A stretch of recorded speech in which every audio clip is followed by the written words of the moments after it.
Rabbi Daniel Fox.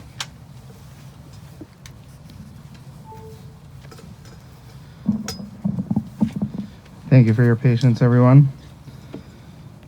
We gather this morning to pay kavod acharon, final respect and honor in this world, to Mrs. Natalie Brand, Nitza Bas Fishel Pesach, loving and beloved wife for 67 years, mother, grandmother, great-grandmother, and dear friend to so many. We'll begin with a Psalm, chapter 15. I'll read it in Hebrew and in English. Mizmor leDavid, Adonai mi yagur b'ahalecha, mi yishkon behar kodshecha, holech tamim ufoel tzedek, v'dover emes bilvavo, lo ragal al leshono, lo asa l're'ehu ra'av, v'cherpa lo nasa al karovo, nivzeh be'inav nim'as, v'es yir'eh Adonai yichabed, nishba leharav v'lo yamir, kaspo lo nasan b'neshech, v'shochad al naki lo lakach, osei ele lo yimot liolam.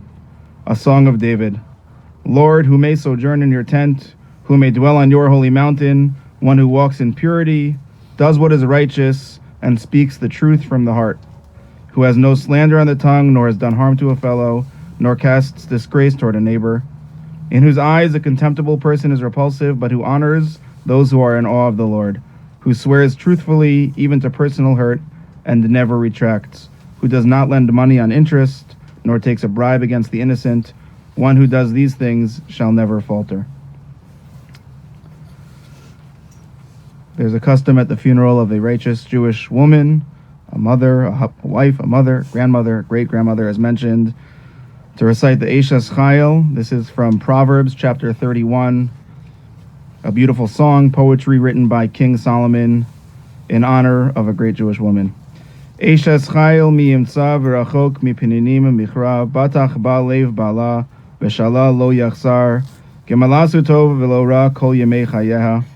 A gallant woman who can find far beyond pearls is her worth. Her husband's heartfelt trust is in her, and he shall lack for nothing. She bestows good upon him and never harm all the days of her life. Darshat semer ufishtim vatas bechevetz kapeha, ha'isa kaniyo socher mimerchak tavi lachma, vatakam biod laila vatitein teref levesa v'chok lenarosea, zamamasa devetikacheu mipriya chapen natakarem, chagra bioz masna v'teamit zroosea. Tama ki tov sachra lo yichber balayla neira, yadeh shilcha v'kishor v'chapea tamchu falach. Kapa parsa lianiv yadeh shilcha lavyon. She spreads out her palm to the poor and extends her hands to the destitute. Lo sira levesa mishaleg ki chol beisa lavush shanim, marvadim astala shesh ragaman levusha noda be'ashiarim bala bishivto im ziknei aretz. Sadi nasasa v'timkor v'chagor nasana lakanani oz v'hadar levusha v'tischak liyom acharon, pia pascha v'chachma v'soras chesed al lashona, Sophia halichos beisa v'lechem atzlus lo sochel. Her mouth is opened with wisdom, and the teaching of kindness is on her tongue. She oversees the ways of her household and partakes not of the bread of laziness. Kamu vanea v'yashua ba'ala v'yahalala rabos banos asu chayil v'at alis al kulana. Sheker achein v'hevel hayofi isha yiras Adonai hiti salal tenu lami priyadeh v'halelua b'shiarim ma'aseh. We'll now invite some of Natalie's family and friends, those who knew and loved her, to share some words of hesped, memories, and reflections in her tribute, and we'll begin with her son, Phil.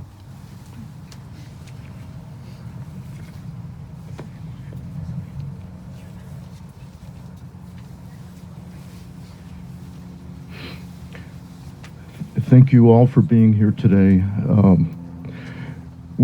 We really appreciate it.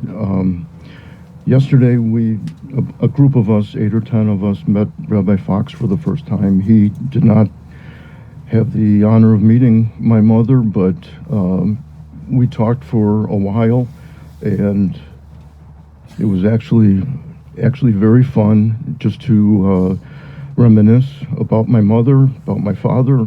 Can't talk about one without the other. As Rabbi Fox mentioned, my parents were married for 67 years. Thursday would have been their 71st anniversary. And all my dad's friends used to joke and congratulate my mother for making it as long as she did. Anyway, there are many stories, many wonderful stories. Some we recounted yesterday. I'm not going to go over any of them, but I just wanted to mention that my dad, every Friday night, he recited the Eshet Chayil, which means woman of valor, as the rabbi said, and he said it before Kiddush, and he read it in Hebrew and in English. And there's another version of the translation which is a little different, and I didn't mean to repeat what the rabbi has done, but this really embodies the qualities of my mother, and here I go. What a precious find is an Eshet Chayil, a woman of valor. Her worth is far beyond rubies. Her husband puts his confidence in her, lacks no good thing. She is good to him, never bad, all the days of her life. She opens her hand to the needy and extends her hand to the poor. She is clothed with strength and splendor. She looks to the future cheerfully. She opens her mouth with wisdom. Her tongue is guided by kindness. She oversees the activities of her household and never eats the bread of idleness. Her children come forward and bless her. Her husband praises her and says, "Many women have done superbly, but you surpass them all. Charm is deceitful and beauty vain, but a God-revering woman is much to be praised. Extol her for the fruit of her hand. Wherever people gather, her deeds speak her praise." One last thing, I want to acknowledge that my mom's caregivers are here, Susan and Mary, who took great care of her, comforted her, and we really appreciate all the kindness and love that they showed her. I also want to mention my wife Lori, who she is a rock. She's a rock star. Last week it was Monday or Tuesday in the middle of the night. She had been dealing with a kidney stone, and we went to the hospital eventually because the pain was so bad. And she ended up staying the night, and they wanted to keep her to do a procedure, but they couldn't do the procedure the next day, so they were going to keep her another day, and also to monitor her and to keep giving her medication for pain and everything like that. Anyway, Lori broke out of the hospital, and she came to be with the family and help out, and as she always does. And even the day my mom passed, actually the time that my mom passed, Lori went to get her stent out and unfortunately missed the time when my mom passed. But I just am grateful to you for everything.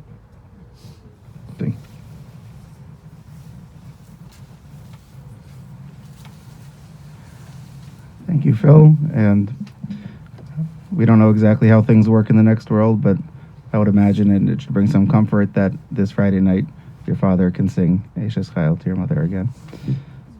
Mark.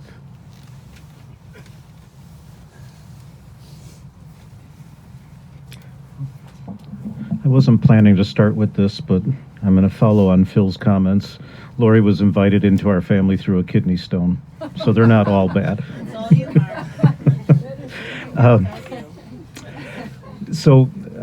I thought I would just share a few memories of Mom. Some of these are planted in my brain because I'm too young to recall having experienced them, but some of them are quite special to this day, and Mom's last laughs would have been with these. Starting with my name for her, which was Momdala. I never called her Mom, it was always Momdala. And got a little older, we had a family vacation in Holland, Michigan. And I ended up finding a police officer. That might have been the first time in my life, but not the last. But in any event, I told the police officer that my parents were lost. So he helped me find them. And another vacation was a good memory for Mom and I. I was in the Catskills, and I had a play that I was in, And the role that I had, you can spell role in a few different ways, you'll understand. But the role that I had was to say something about the very important papers. The very important papers. Turns out those papers were a toilet roll. And somehow that became a career. And of course, when Mom learned that I was going to be a surgeon at my med school graduation, she had to make some sort of a comment to me. It wasn't about the very important papers, though. It was about my one of my things that I liked to do as a kid. I tried to take things apart and fix them, and usually there'd be a few pieces left over. And Mom heard I was going to be a surgeon. She said, "Mark, honey, you have to put everything back where you found it now." That's Mom. Those are some wonderful memories of a wonderful lady. Sorry. Go ahead. My mom also said the reason that he became a cold breakfast because his head was on fire. And Mom just had a big, huge heart for everybody. Phil read a little passage about reaching out her hand to the needy, and in Mom's last days, where she couldn't really do much physically, she couldn't resist reaching out her hand to the needy either. And she donated to everything that came her way. She just had such a big heart and love for everything and wanted everything to be better. And we will continue in that vein, Mom. We love you.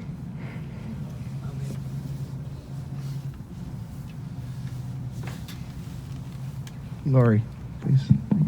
Thank you.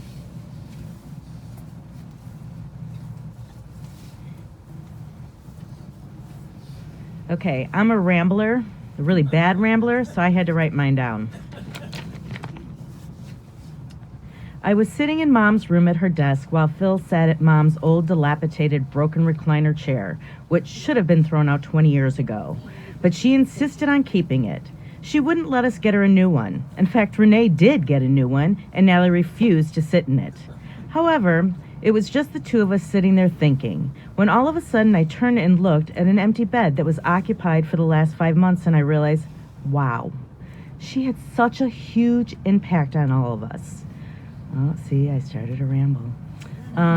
Huge impact, and now what a huge loss Natalie was to our family.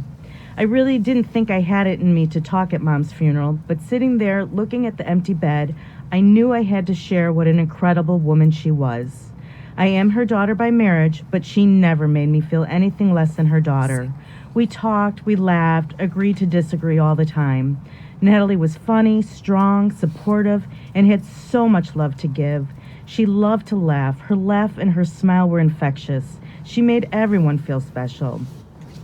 Nat might have been small at 4'10", but she was mighty and larger than life. She was the pillar of the family. She was the center. She made sure everything ran smoothly. Family and friends were very important to Mom, and she let us all know that. She made us all feel very loved and cherished. She was so proud of her grandchildren and great-grandchildren. She never got enough of them. If she couldn't see them, she would make us send pictures and videos of them. She rooted for all of us and was our biggest cheerleader. She made sure we celebrated every occasion we could, birthdays, anniversaries, graduation, accomplishments, any excuse she could come up with to get together. She was always on time with cards, birthday wishes, phone calls, an event, whether it was a doctor's appointment, shopping, working, anything. She wanted to know it all. It's funny because when I think back, Herb had the big voice and thought he ran the show, but it wasn't him. It was small, sweet, stubborn, determined, little larger than life Nat who was in charge. She made it all happen. My husband always says to my kids and myself, I do whatever I want to. Well, I thought he came up with it, but then I realized when it came out of Natalie's mouth, it was her. He learned it from that phrase from his mother. When Natalie was little, her dad bought her a pair of Mary Jane shoes for school. She could barely tell the story without smiling and laughing. But what Natalie really wanted was a pair of penny loafers. Well, she got even with her father. The first day out in that new pair of shoes, she destroyed them deliberately. The next day, she got her penny loafers. This past year, Mom went into hospice. She told me that Susan, her caregiver, would often tell her, it's time to get out of the bathroom. We need to start our day. But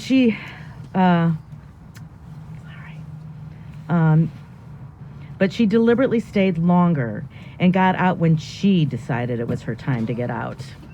After Dad died, Mom would insist on going to the store and wouldn't always wait until I could take her. She would take her rollator, go to the grocery store with her list. She would put what she could fit on the seat of her rollator, pay, bring it out to the car, then actually go back into the store for a second round. She was very independent. When driving the electric cart in Sam's Club or Woodman's, she'd zoom along, sometimes taking a corner too close and run into the display. She'd just laugh and keep moving. I'd pick up the pieces. She'd get out of the cart and use her cane that she brought along, which I thought maybe she brought for herself, but clearly it was just to knock something off the top shelf so she could get what she wanted. Nat was very resourceful.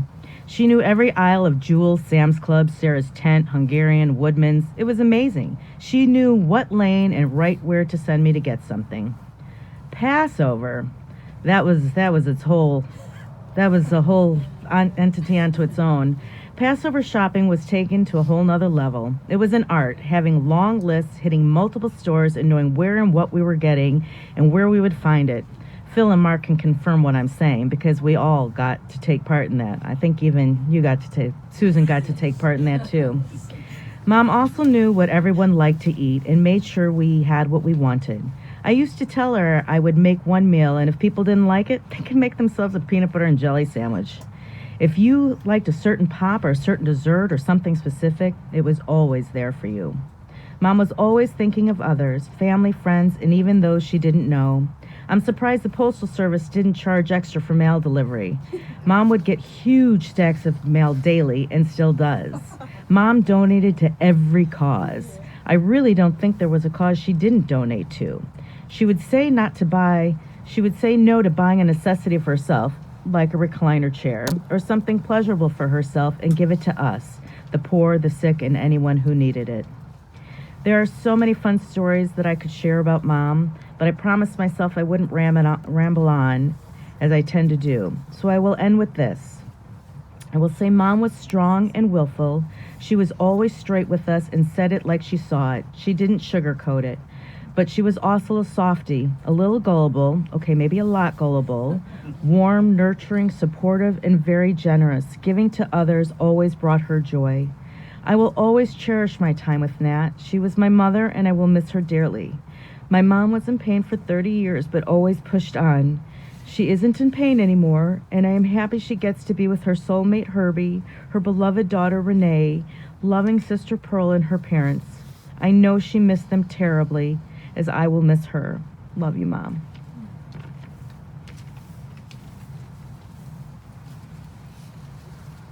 Beautiful, thank you. And now, Maria, please.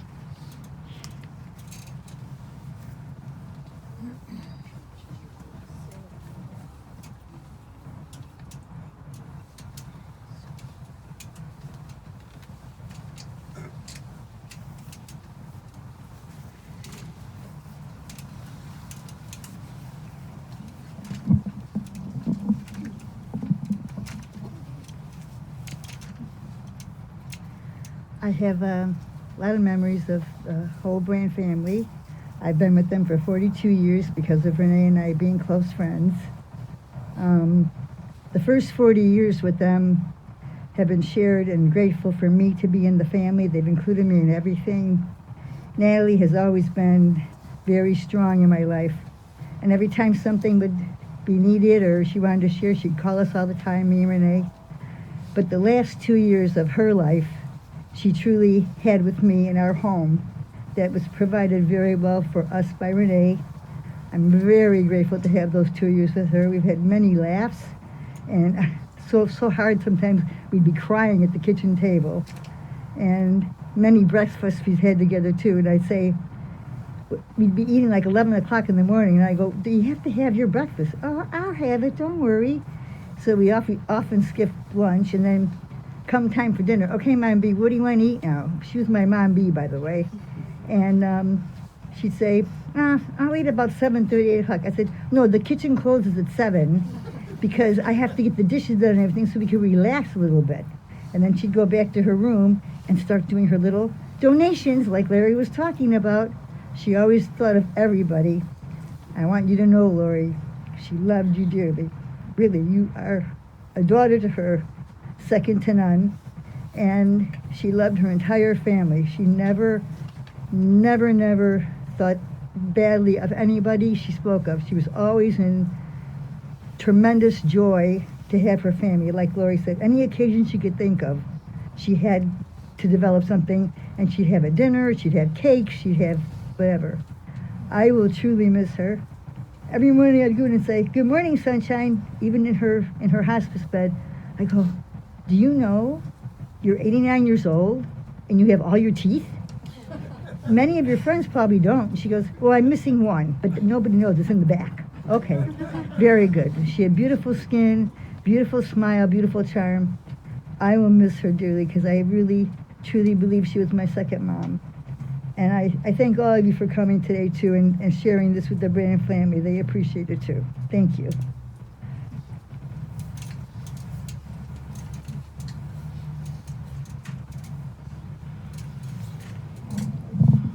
Thank you. Natalie's granddaughter, Molly.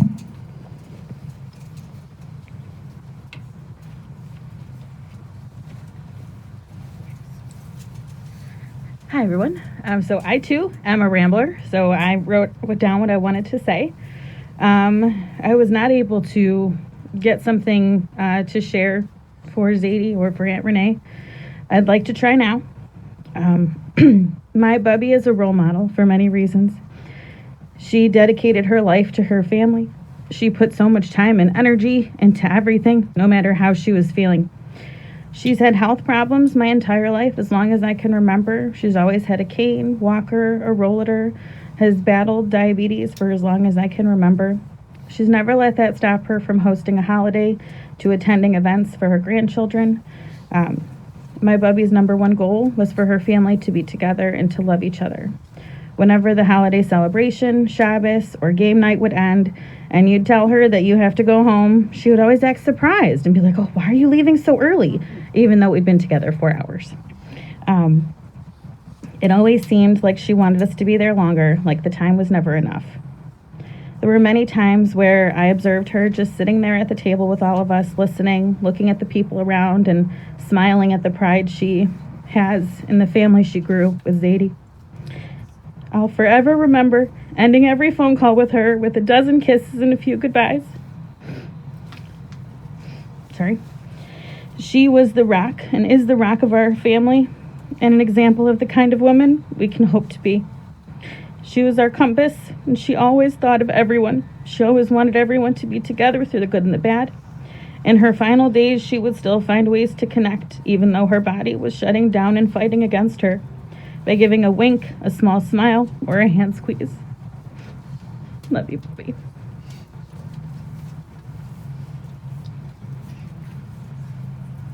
Thank you. And Chris.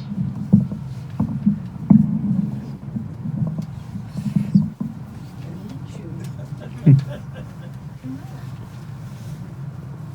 though I'm doing the talking, he belongs to me. All right. Good morning, everyone. We are Christine and Terry Stelmakowski, and no, Mark, our last name is not a disease. Several weeks ago, Natalie asked me to speak at her funeral, and today I celebrate her with a few of these words. People come into our lives for a reason, a season, or a lifetime. God gave Terry and me a lifetime of friendship with Natalie and Herb. You see, we were friends for 51 years. To say we were close does not describe it. We loved each other. I believe that everything in life has a purpose. There's no mistakes and no coincidences. We four were meant to be. Natalie and I were best girlfriends, confidants, telephone buddies, health advisors to each other, shopping partners, and everything else two women could share. Natalie and I loved being married. She had Herbie and I had Terry. Herb and Natalie were the cutest couple, and if you ever wanted to know what true love was, all you had to do was look at them. Natalie had many virtues, but two stick out in my mind: her humility and her courage. For more than half of her life, she dealt with unbearable health issues, never complaining, and having a walker as her companion. Now she's in the arms of Herbie, and I'm so happy they're dancing in eternity. Recently, on her dying bed, she grabbed my hand and she looked in my eyes and she said, "Thank you." That was the last gift she ever gave to me, and I will never, ever forget that moment. So, Natalie, I'm going to say a few last words to you. Girlfriend, we will be girlfriends for eternity. You are the best blessing God ever gave me. I will miss you terribly, and I love you. But most of all, thank you for the beautiful life you shared with me. Thank you.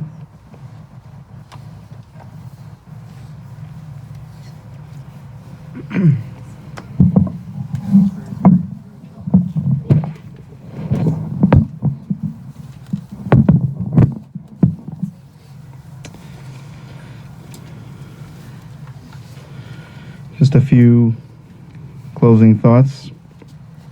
I'm also a rambler, as my synagogue can attest, so I made a few notes. Sometimes it happens that somebody passes away on a holiday. Fortunately, we don't get to choose how or when we go. And it can feel extra confusing or complicated. How can a day that's supposed to be happy now be sad? A time that's supposed to be joyous become a time of mourning? A holiday becomes forever a yahrzeit. But at the same time, for a life well lived, for a person deeply loved who leaves behind a legacy and a family of goodness and kindness, somehow it feels appropriate. Not to diminish at all from the pain, of course, and the sense of loss, but in hearing from Natalie's family yesterday about your memories and love, I heard so much joy, and I think Phil even used the word fun, as surprising as that may sound. And especially the holiday of Hanukkah. I'm not going to give a whole lecture, I promise, but in its very essence, if we were to boil it down to one word or one theme, Hanukkah is a holiday of light. As the famous Hasidic phrase expresses, a little bit of light can dispel a lot of darkness. Lori yesterday, and really all of you, were sharing that, some people, their acts of kindness and goodness, their mitzvot, their charity, are projected for all to see and earn them, fancy plaques or fame and glory. Natalie's acts of kindness were quiet and private, personal, and sometimes those are actually the most meaningful and impactful.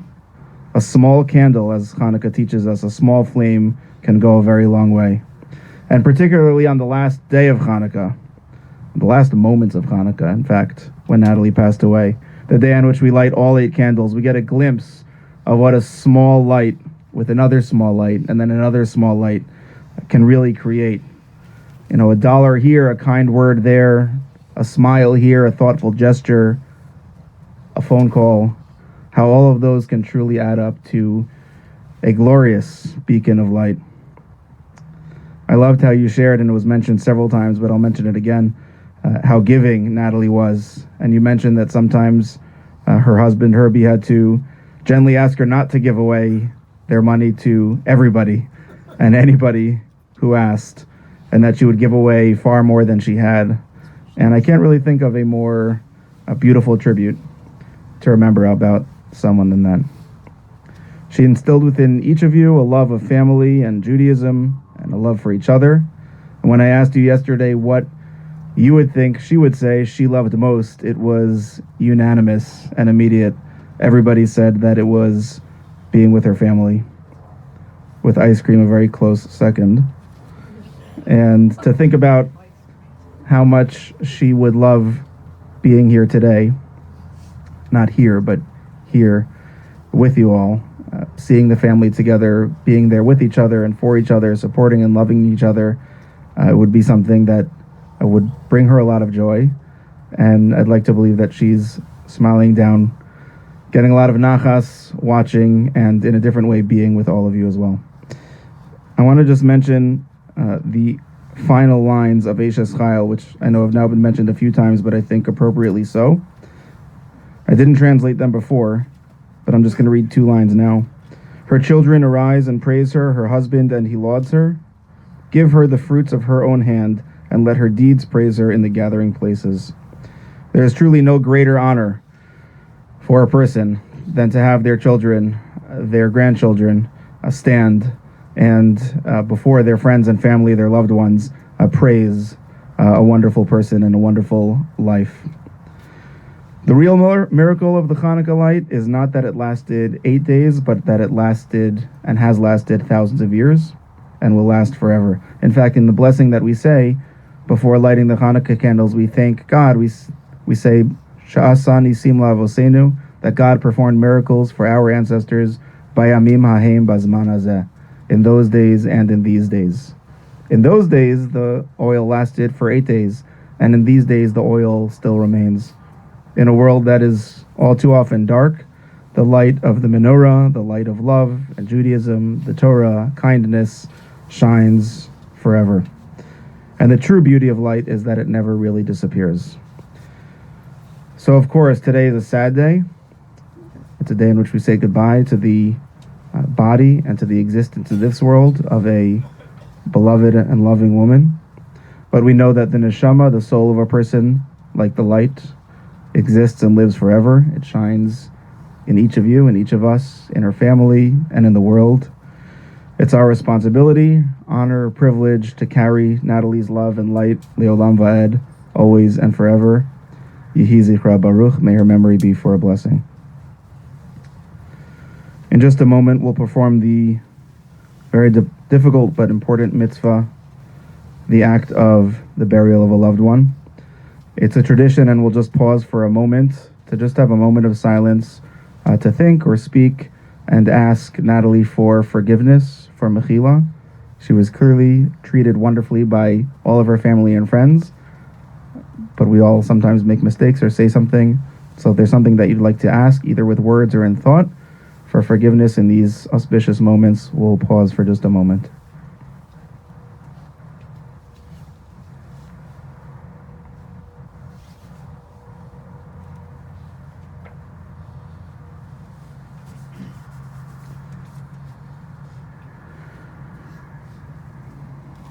So as mentioned, we will perform the mitzvah of burial with our own loving hands.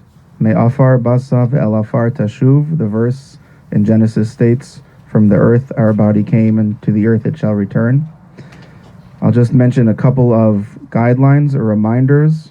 Traditionally, the first shovel of earth that each person places in is done with the back of the shovel to represent, to express our hesitancy and our pain in fulfilling this mitzvah. After that first shovel, you can use it in the regular way and shovel as much as you'd like or are able. Likewise, we don't pass the shovel, or we try not to pass the shovel from one person to the next. When you're done shoveling, you can just place it down and the next person can pick it up on their own. We'll do our best to fill the burial space as much as possible. And just a reminder that safety first, so be careful as you walk. Sometimes the ground is uneven.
In just a moment, we're going to add some earth from the land of Israel, representing our eternal connection to the land.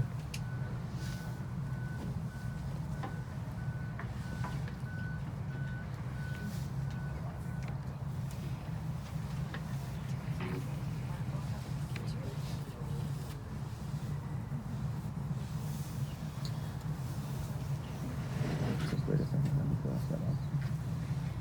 Just wait for them to set up and that's fine. Doesn't take any system.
We'll invite the family to come first, followed by all those who are able.